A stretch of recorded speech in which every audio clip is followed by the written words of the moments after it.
welcome back to this module on the learning organization. We looked last time at systems thinking, and now we're going to take a look at personal mastery as the next element here. And the way we're going to do that is frame it from how we're approaching personal mastery at Ubiquity.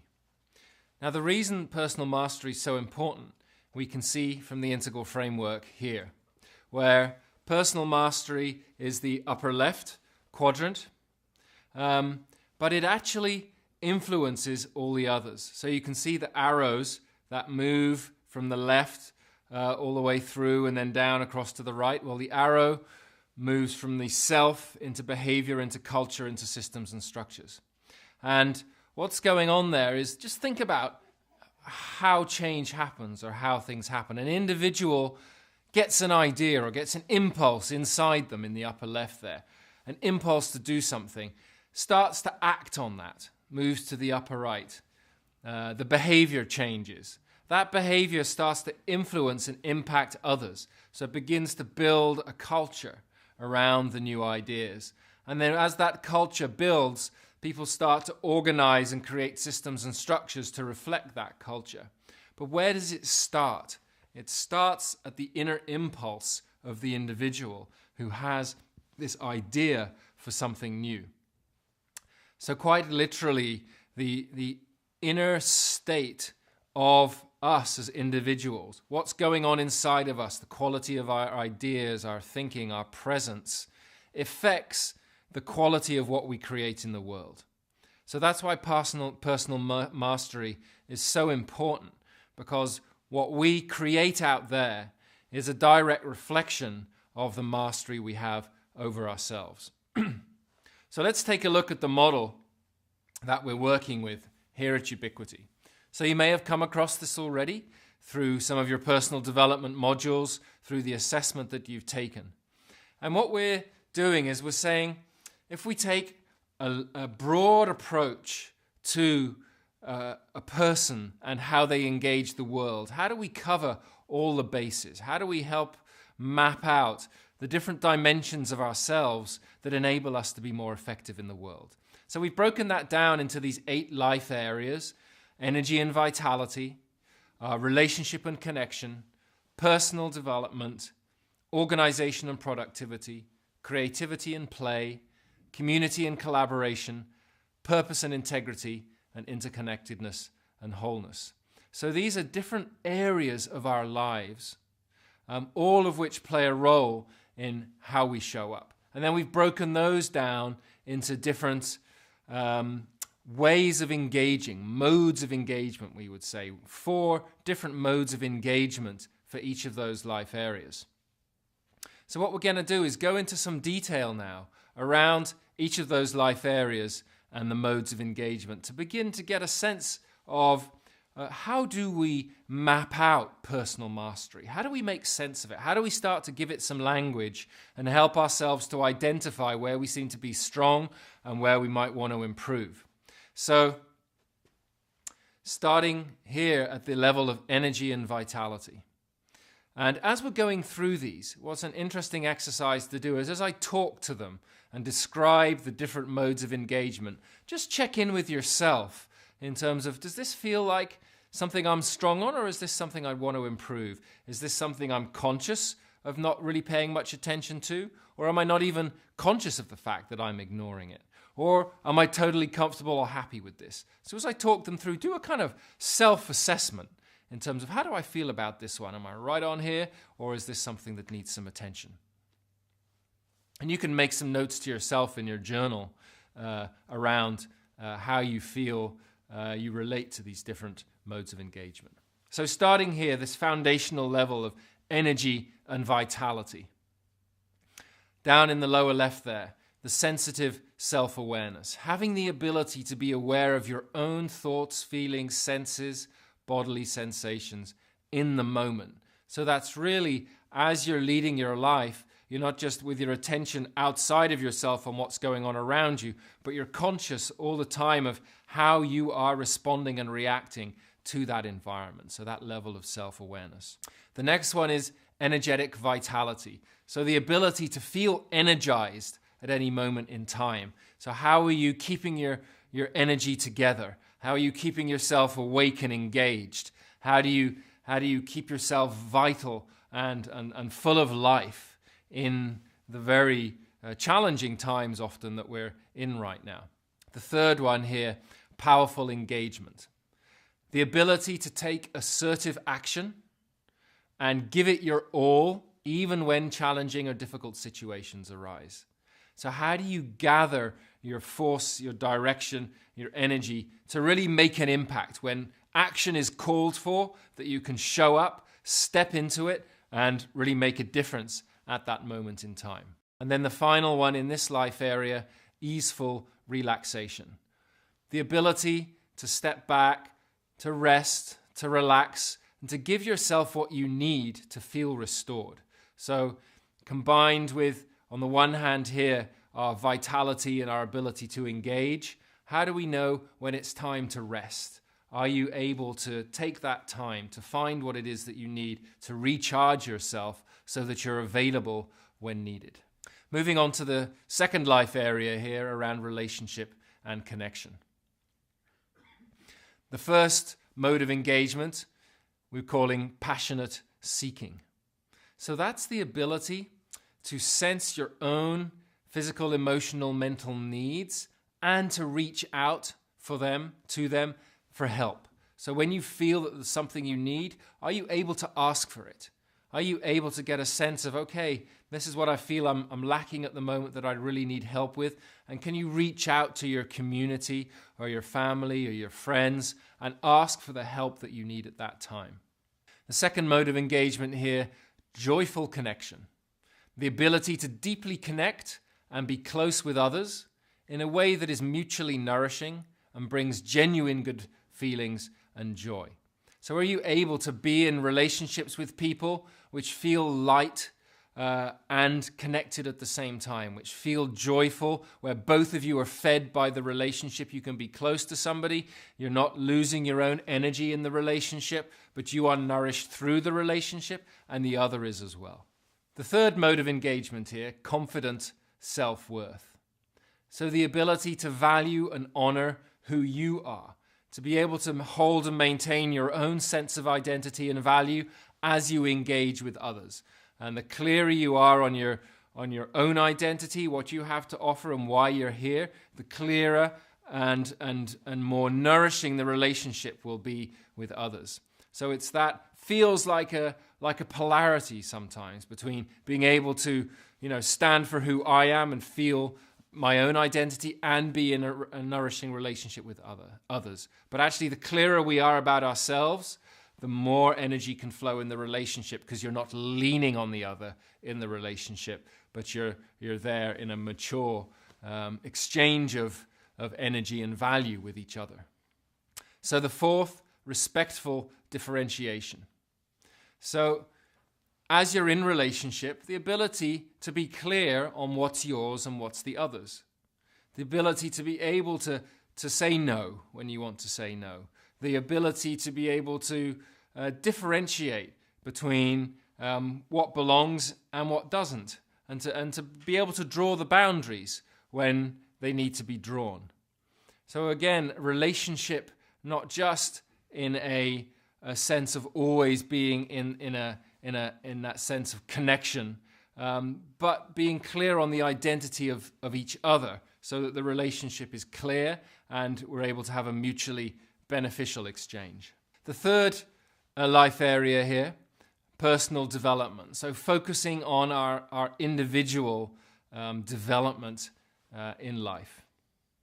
The first mode of engagement is responsible self-care. So really being able to look after ourselves, actively take responsibility for our own physical, emotional, and mental needs in a way that really nurtures you. So actively reaching out for what you need, for looking after yourself, knowing that that's not a luxury, but is something that's really important for you to be effective in the world. The second mode of engagement here, honest self-inquiry. So to be able to take feedback in and really honestly reflect for yourself on, is there something I want to improve or develop in myself here? What happened when I showed up there and I got irritated and something went on? You know, you're able to step back, take a look at yourself, acknowledge where something wasn't quite the way you want it to be, and make some kind of self-assessment that helps you to move forward. The third one here, authentic self-expression. Be able to take the risk of trying new, edgy, or challenging things that encourage you to grow beyond your current limits and comfort zones. So that feeling of, okay, there's something I'd really like to do here, and not to be held back by the expectation of others or concerns of what others are going to think of you, but really to step outside of that comfort zone, to express what it is that's burning inside and lay it out, and then see what happens. So to be unattached to the outcome, but to be really willing to be out there and engaged. And the fourth mode of engagement here, committed self-discipline. The ability to make and keep commitments that support you to build the skills, habits, and lifestyle you strive to attain and maintain. So it's one thing to kind of make a New Year's resolution. This is about making sure that you keep going with the resolution. So the ability for you to stick to your promises, to really take seriously your own needs and development on your path, and create a discipline around that keeps you going and makes sure that you grow sustainably. So the fourth life area here is organization and productivity. The first mode of engagement is big picture awareness, the ability to be attentive to and stay aware of what's happening, intuitively sensing where things are needing to go and what would best support that. So you're able to step back, to get a sense of the whole, to see what's going on, to feel how the different parts are relating to each other and where things need attention. The next one, dependable role ownership. So the ability for you to step into a clear role, assume the responsibilities that go with that role, and make sure you can be competent and reliable in fulfilling it, so that people can count on you. When you say, I'm going to take on this role, that you take on a role consciously, you step into it, and other people know that you're there for them as you fill that role. The third one, practical efficiency.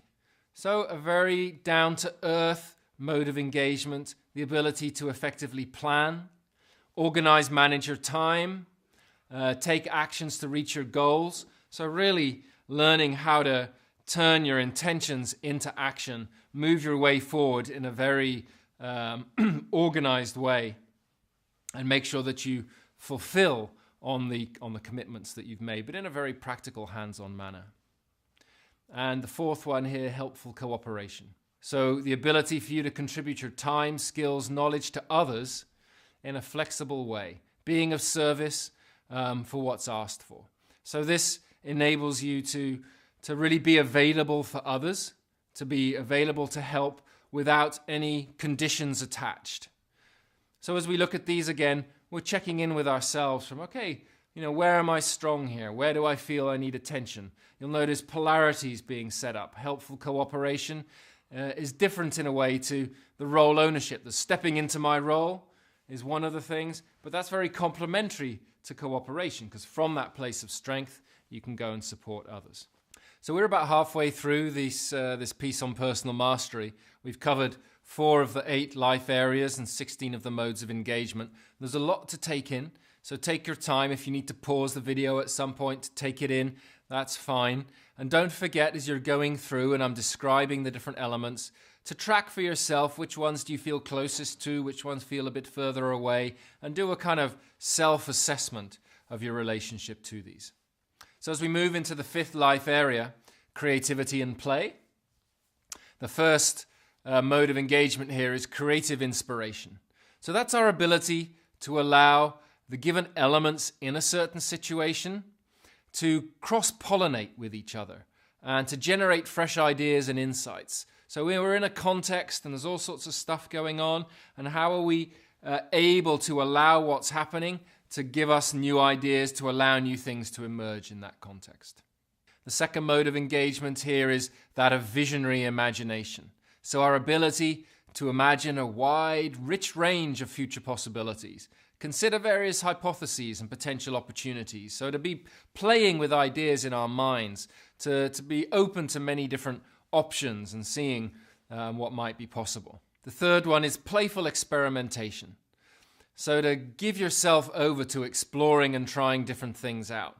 Trusting whatever happens will in some way be useful. Being ready to fail doesn't really matter. It's that ability to get in there, experiment, very important at this time, as we've talked about before. The ability to experiment without an attachment to the end result. Playfully, just like kids would get down playing with blocks, building stuff, experimenting with things, stuff falling over, trying again. That's the kind of energy of this mode of engagement.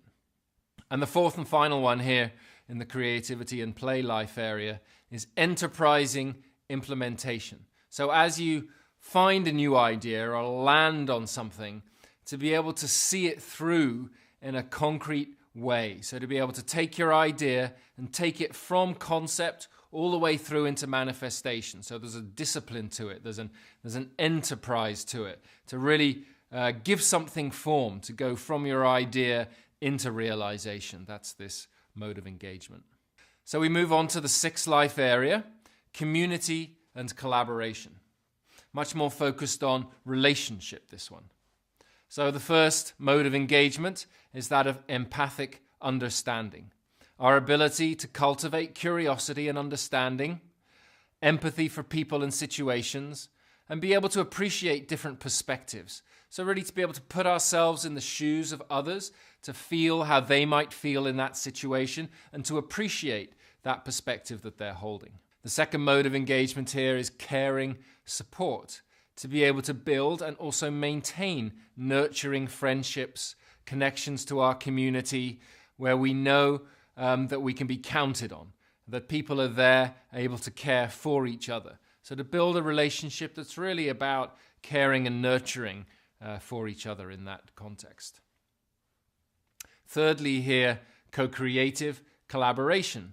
So to be able to team up with others, collaborate on shared goals in a way that each person's insights and gifts are used towards an end which nobody could have achieved on their own.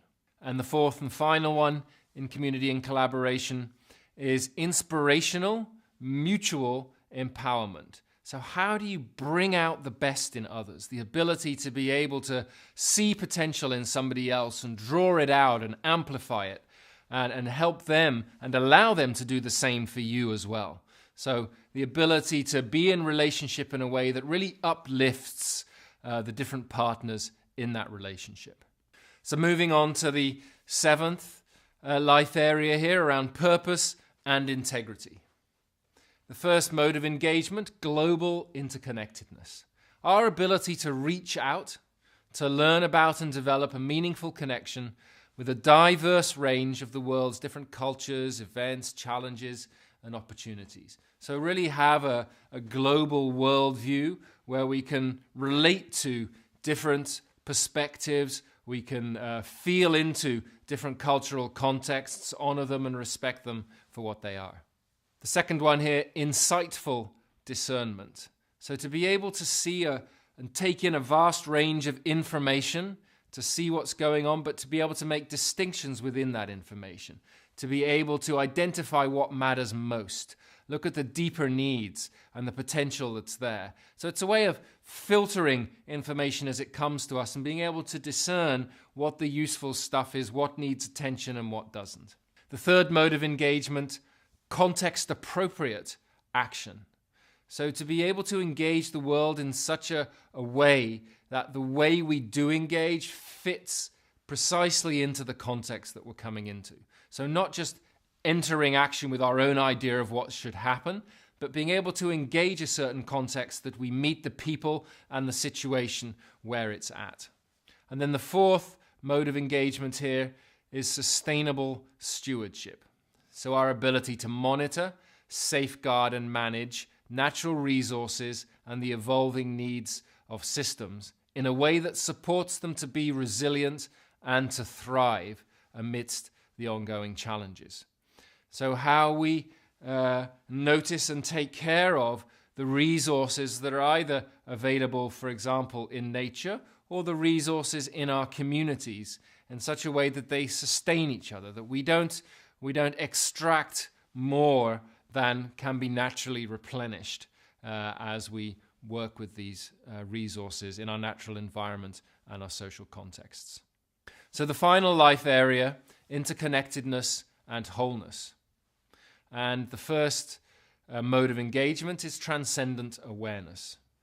This is our ability to sense and experience the greater wholeness of life within ourselves and to access states of being that seem to lift our awareness beyond the local time and space.